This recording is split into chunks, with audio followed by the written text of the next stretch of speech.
د بعضې خلکو دا مزاجي چې هغه بس بل پسې لګېدلی او بل ته ضرر ورکوي. خو د دین تعلیم مونږ ته دا دی چې انتقامي جذبه چې ده نو دا مه ساته، بس معاملې الله پاک ته وسپاره او د خپل ځان د اصلاح فکر کوه.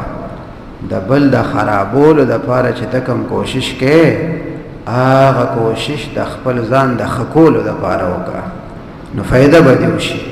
او چې ته وې نه بل به راغورځومه، نو چې بل راغورځوې ته به سر کې راغورځېږي. نو لهذا د بل د خرابولو کوشش وکوه، د خپل ځان د ښه کولو کوشش وکړه. دا زمونږ د دین مونږ ته تعلیم دی او دغه اخلاق هم دی، دغه ښه خوی هم دی.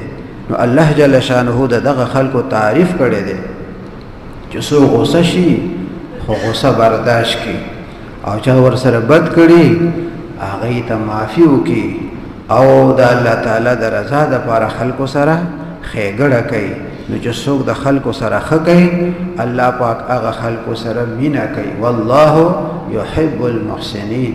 نو الله تعالی دې موږ ته توفیق راکړي چې موږ د الله د مخلوق سره ښېګړه وکړو او د الله جل شانه په هر څه کې رضا ولټو او د نبی کریم صلی الله علیه وسلم په تعلیماتو باندې د عمل کولو کوشش وکړو. وآخر دعوانا الحمد لله رب العالمين.